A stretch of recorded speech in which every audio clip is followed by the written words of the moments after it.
Boa noite a todos vocês que estão nos assistindo de seus lares. Mais uma vez estamos reunidos para a nossa reunião virtual do Centro Espírita Amor e Caridade de Birigui. Pais e mães, as aulas continuam sendo disponibilizadas para a evangelização e a pré-mocidade no canal do YouTube SEAC Birigui Evangelização Espírita. Coloquem um copo ou uma garrafa de água para ser fluidificada esta noite. Procuremos nos preparar, relaxando nossos corpos e nossas mentes e elevando nosso pensamento a Deus, nosso Pai, Jesus, nosso Mestre, rogando amparo para a nossa reunião, onde vamos conhecer melhor os ensinamentos do Evangelho segundo o Espiritismo e colocá-los em prática no nosso dia a dia. Que os protetores desta casa, Felício Lucchini, José Maria Lisboa, Linda e João Dias de Almeida, estejam ao nosso lado, nos envolvendo, nos guiando, nos intuindo. Que possamos refletir e assimilar os ensinamentos recebidos, procurando nos aperfeiçoar no sentido moral e espiritual, respeitando sempre o nosso próximo. Que vocês em seus lares, seus familiares, amigos e irmãos necessitados do pão material e espiritual, recebam eflúvios divinos de paz, amor e esperança em nossos corações. Que os médicos espirituais derramem sobre nós o medicamento necessário aos nossos males físicos e mentais. Que os enfermos hospitalizados ou em seus lares num leito de dor recebam o lenitivo espiritual, o alívio para as suas dores e a cura que tanto necessitam. Nossa vida terrena é tão fugaz, tão passageira. Então sejamos humildes, caridosos e sejamos luz para com nossos irmãos, emanando energias positivas e palavras de amor por onde passarmos. Vamos agora nos unir em oração. A oração é a voz do Espírito, é um sopro divino lançado que percorre o mundo. É um sussurro que desperta, enviado à espiritualidade superior.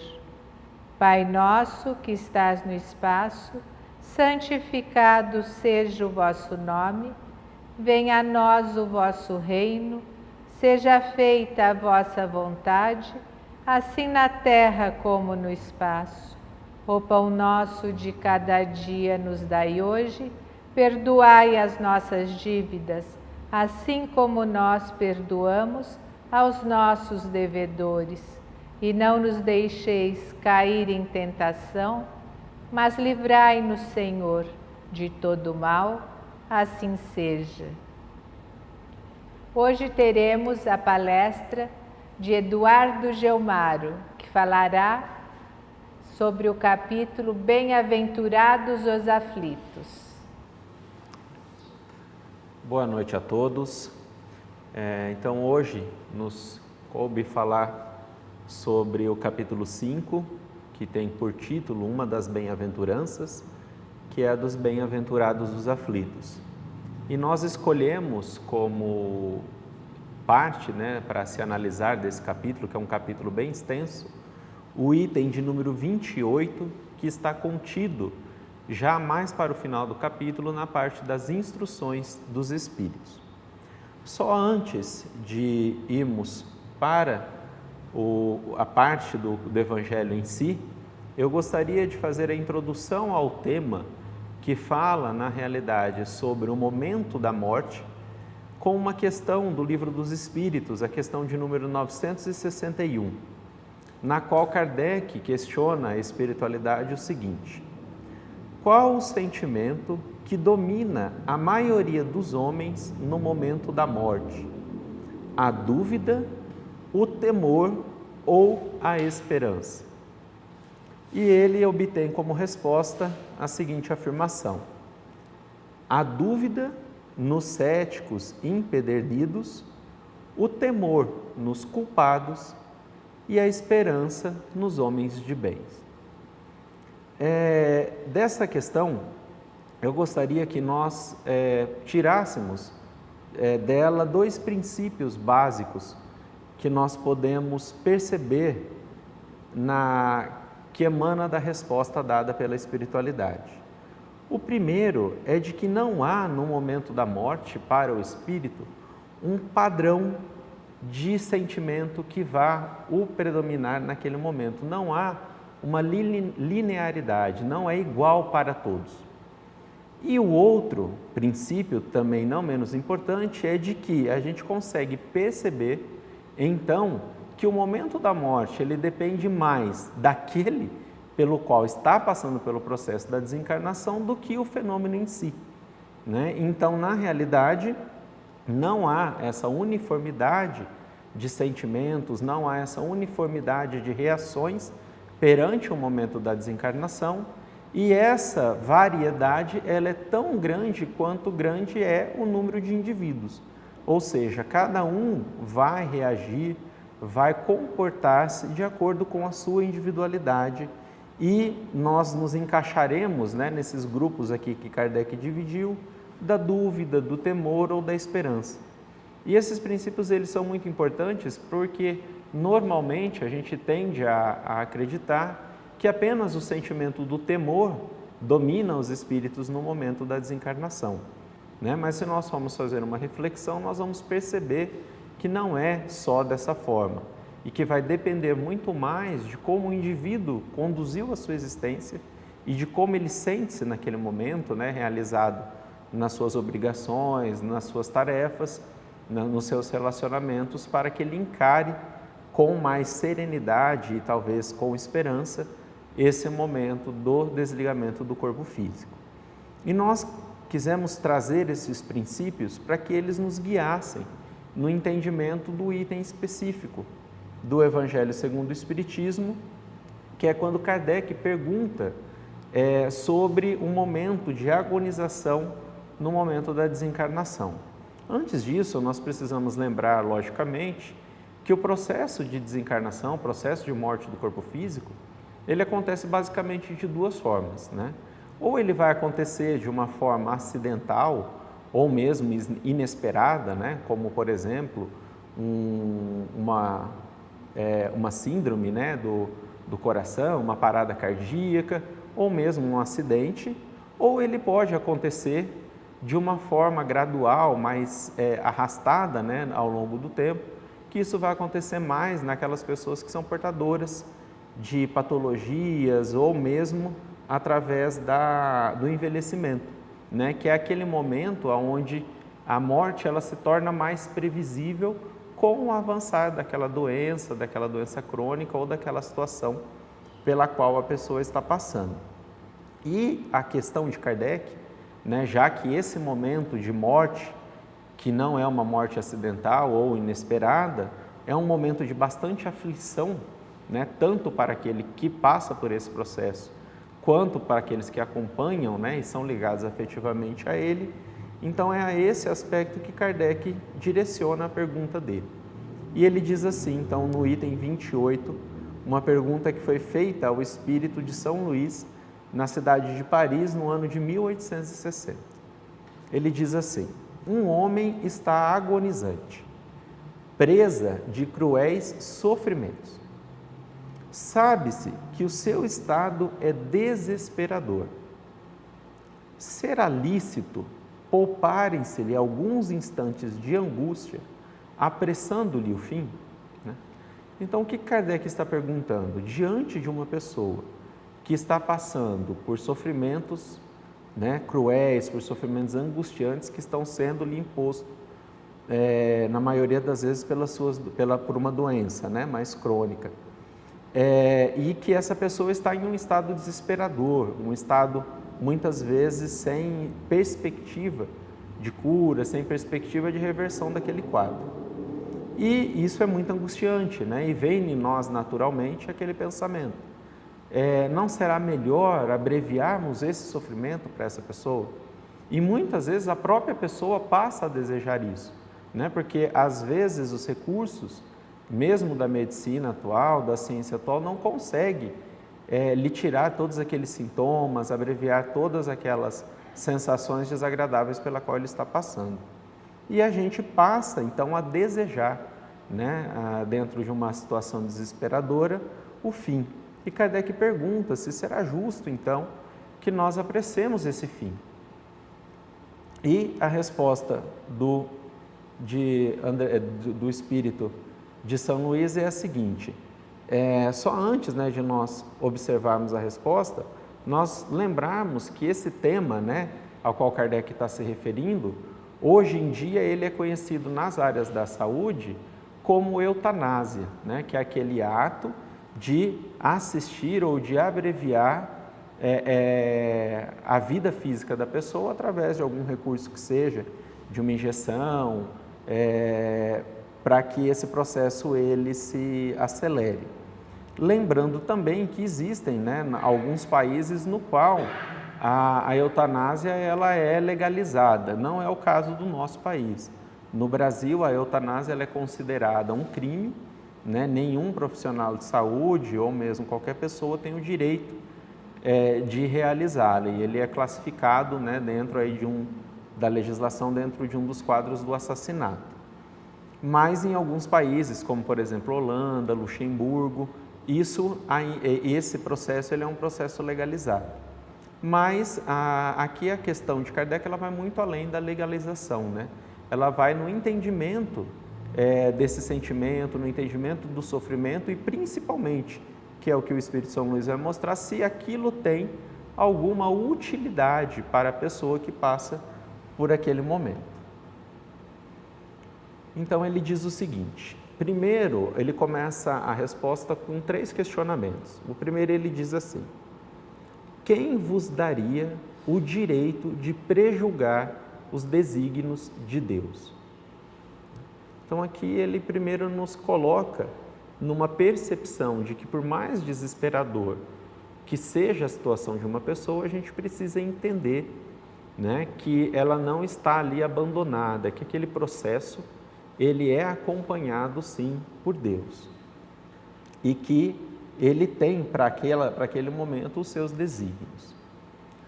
Depois ele questiona: não pode ele, né, no caso Deus, conduzir o homem até a borda do fosso para daí o retirar, a fim de fazê-lo voltar a si e alimentar ideias diversas das que tinha?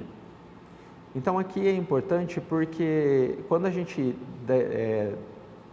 repara esse questionamento, a gente não pode ficar com a falsa impressão de que ele está falando de um processo milagroso, né? De Deus colocar a pessoa ali à borda da morte e retirar a pessoa desse processo, embora isso algumas vezes aconteça, né? Pelos processos naturais de funcionamento das leis, de funcionamento orgânico.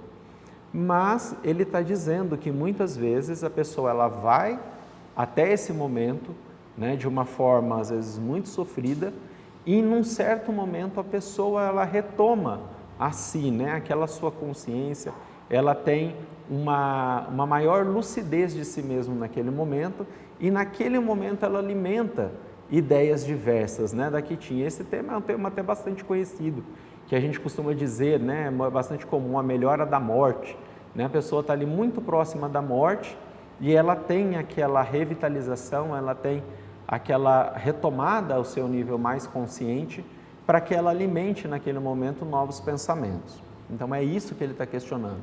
Se nós, ao abreviarmos o fim da existência, às vezes a gente impede aquele espírito, aquela pessoa que está passando por aquele processo, de ter esse momento, né? O que já nos sinaliza que esse momento tem alguma importância. E é sobre isso que ele vai falar um pouco mais à frente. E aí ele diz: a terceira questão, ainda que haja chegado ao último extremo um moribundo, ninguém pode afirmar com segurança que lhe haja soado a hora derradeira. A ciência não terá enganado nunca em suas previsões? Ou seja, às vezes a gente faz a previsão de que a pessoa, dentro da evolução daquele quadro dela de sofrimento, de doença, ela tenha só ali um certo momento, ainda restante de vitalidade, e muitas vezes se estende, muitas vezes isso reverte-se, e a gente não tem exatamente um controle verdadeiro sobre isso.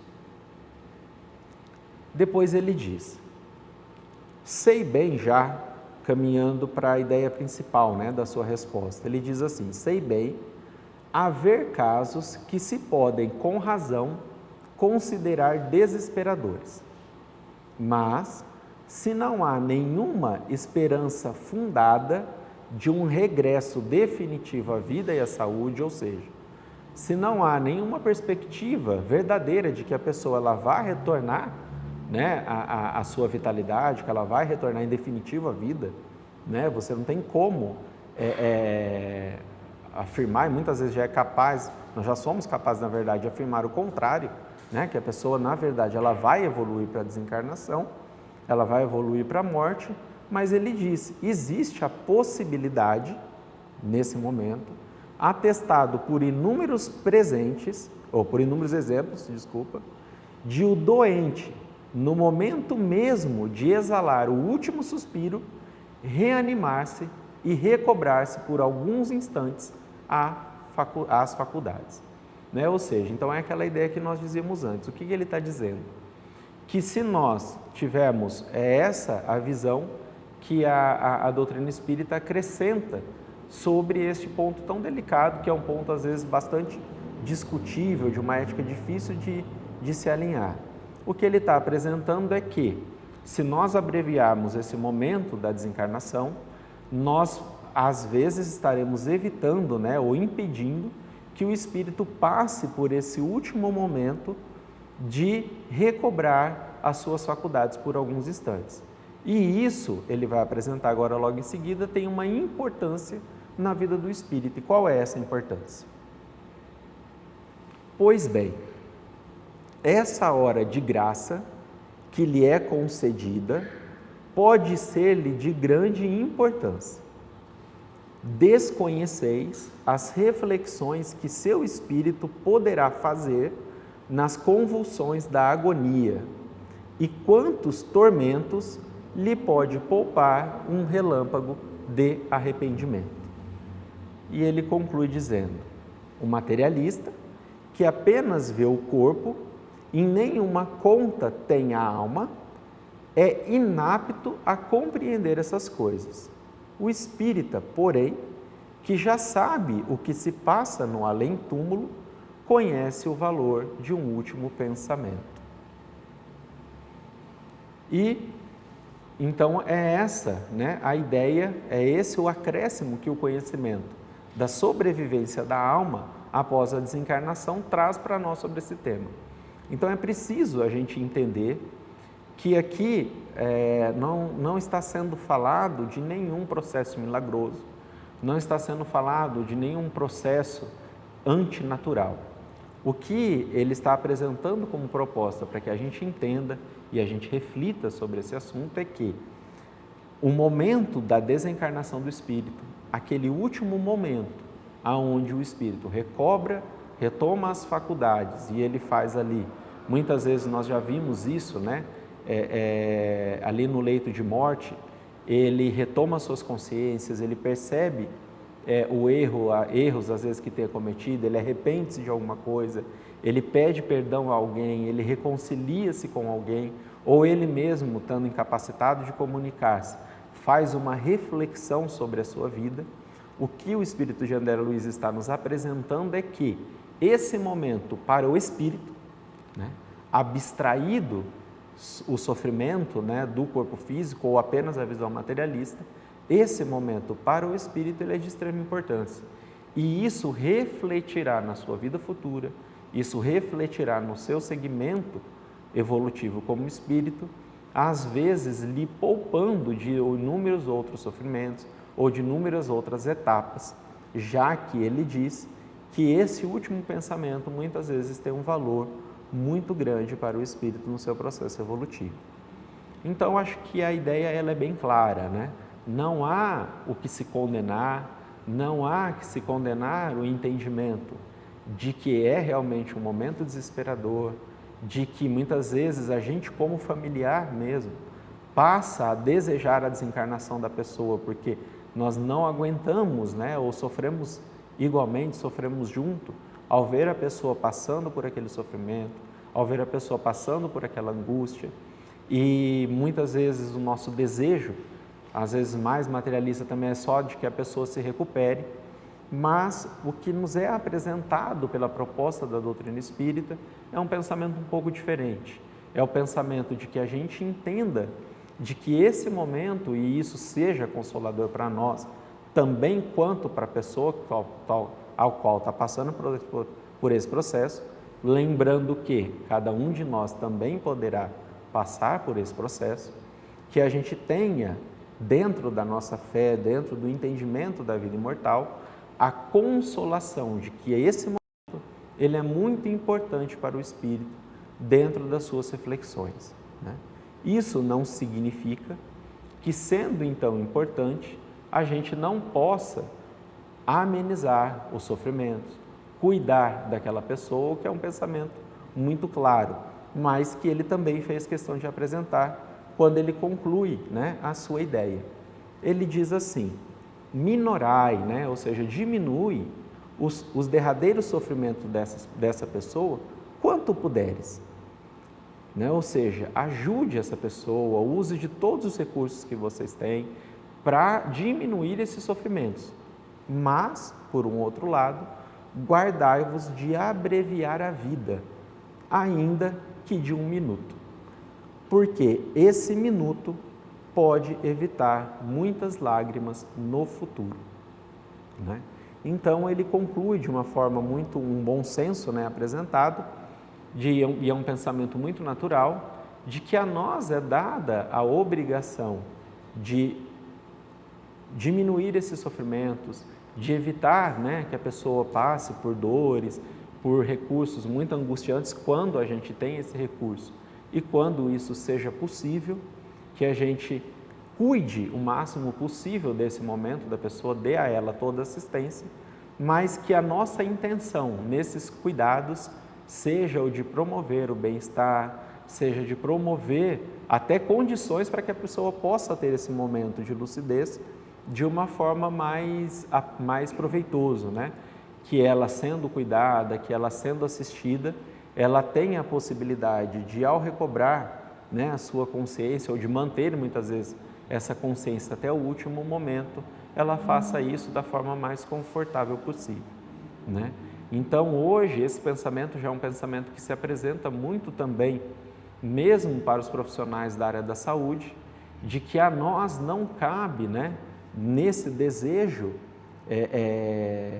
de ajudar a pessoa, de também prolongar esses sofrimentos, né, que é quando nós nos apegamos muito à vida física e não passamos a entender a morte como um processo natural. E aí a gente começa a usar de todos os recursos que tem de cuidados, na verdade, mais para aumentar o sofrimento da pessoa, fazendo-lhe procedimentos, cuidados desnecessários, que não vão reverter o quadro pelo qual ela está passando e que não lhe garante o cuidado ao sofrimento, ao cuidado à angústia pelo qual ela está passando, mas só a nossa não aceitação de que a morte física é um processo natural e a gente às vezes tenta estender isso ao máximo e às vezes fazendo de uma forma antinatural. Né? Então, que a gente use de todos os recursos para curar, sim, quando é possível, mas para amenizar o sofrimento sempre. Né? Então, que amenize o sofrimento, mas que não tenha nessa tentativa a ideia de abreviar a vida da pessoa. Né? Essa é a proposta, esse é um pensamento de muito bom senso, né? Independente do aspecto religioso, mas é importante que a gente, como espírita, entenda que esse pensamento de bom senso, esse pensamento adequado, né, tanto a nossa legislação, esse pensamento adequado, tanto a nosso sentimento de humanidade, isso também tem um valor para o espírito. E é esse o pensamento que é acrescido, de que esse momento ele vai ser aproveitado pelo espírito para lhe fazer reflexões, para tomar decisões que vão lhe ter valor na sua vida futura como espírito. Então, que nós, ao passarmos por isso, ou que pessoalmente, ou mesmo na presença de um familiar, que essas informações, que esse conhecimento a gente possa refletir e ele de alguma forma nos seja ou gerador de serenidade, se formos nós ao estarmos passando por esse momento, ou gerador de aceitação e igualmente tranquilidade para aceitar que o nosso familiar passe por isso. Muito obrigado. Obrigada, Eduardo.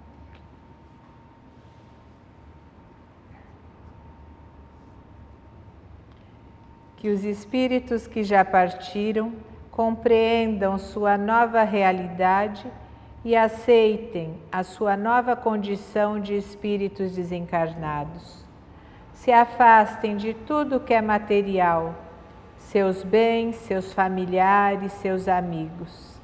A justiça divina não existe para punir, mas para ensinar e mostrar as mudanças que devem ser feitas para o crescimento espiritual. Partam com os mentores amigos para locais de atendimentos na pátria espiritual e recebam luz.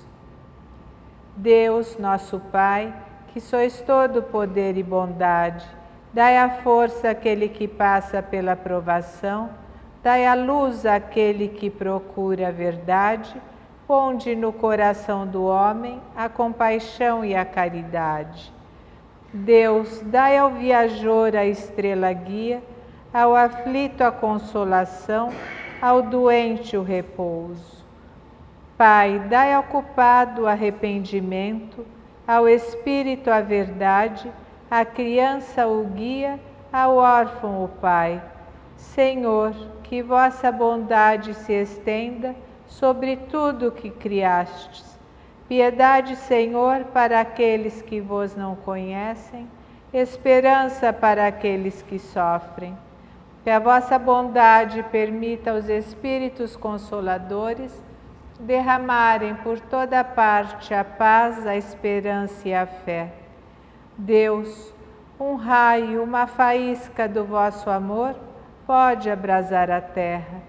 Deixai-nos beber nas fontes desta bondade fecunda e infinita, e todas as lágrimas secarão, todas as dores se acalmarão. Um só coração, um só pensamento subirá até vós, como um grito de reconhecimento e de amor. Como Moisés sobre a montanha, nós vos esperamos com os braços abertos. Ó bondade, ó beleza, ó perfeição. E queremos de alguma sorte alcançar vossa misericórdia. Deus, dai-nos a força de ajudar o progresso, a fim de subirmos até vós. Dai-nos a caridade pura, dai-nos a fé e a razão. Dai-nos a simplicidade que fará da nossa alma o espelho onde deve refletir a vossa divina imagem. No encerramento de nossa reunião, vamos agradecer o amparo e as bênçãos recebidas nesta noite, compartilhando com todos vocês que nos assistem de seus lares, nossos entes queridos e amigos onde quer que se encontrem neste momento.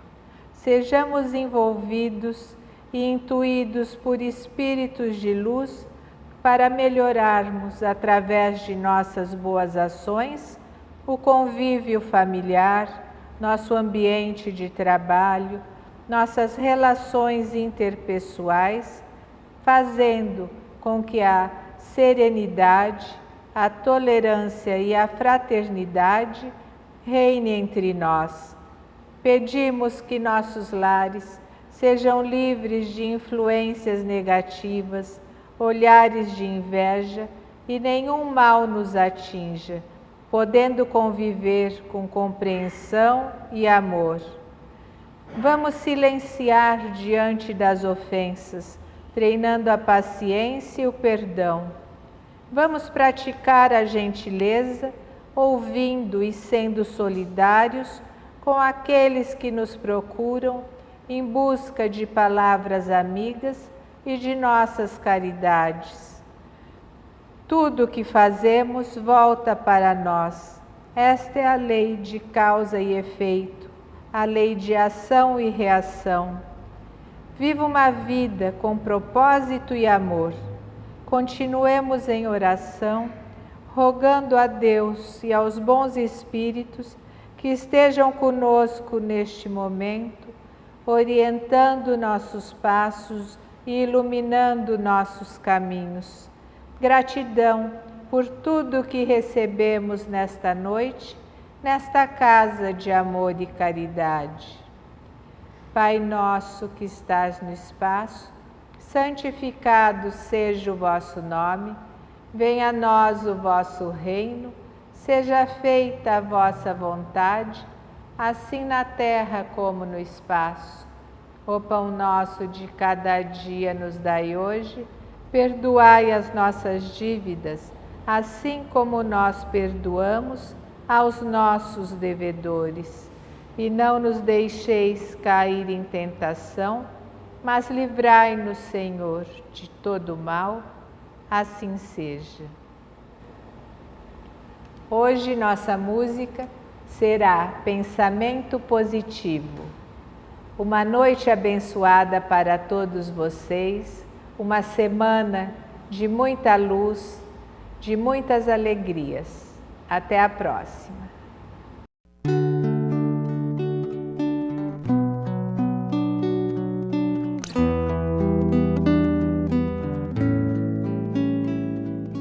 Pense sempre em vencer, procure se ajudar. Levante-se dessa cadeira, com a fé verdadeira eu vou melhorar. Tente pensar só no bem, ligando-se com o alto astral. Pensamento positivo traz o curativo para qualquer mal.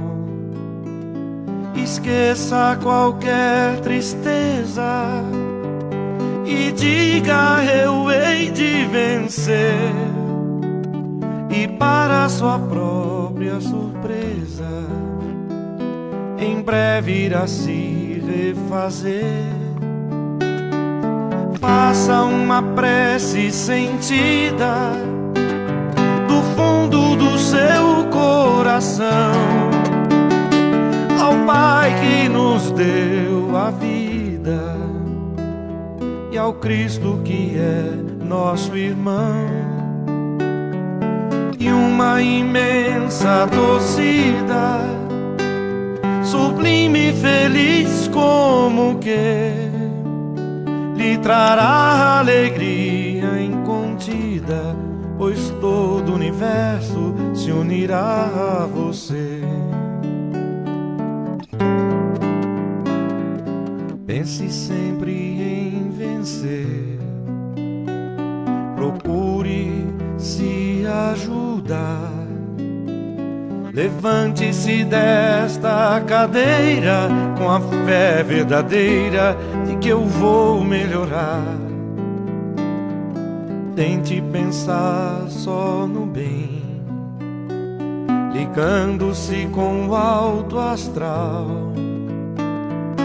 Pensamento positivo traz o curativo para qualquer mal. Esqueça qualquer tristeza e diga: eu hei de vencer. E para sua própria surpresa, em breve irá se refazer. Faça uma prece sentida do fundo do seu coração. Ao Pai que nos deu a vida e ao Cristo que é nosso irmão, e uma imensa torcida, sublime e feliz como que lhe trará alegria incontida, pois todo o universo se unirá a você. Lhe trará alegria incontida, pois todo o universo se unirá a você.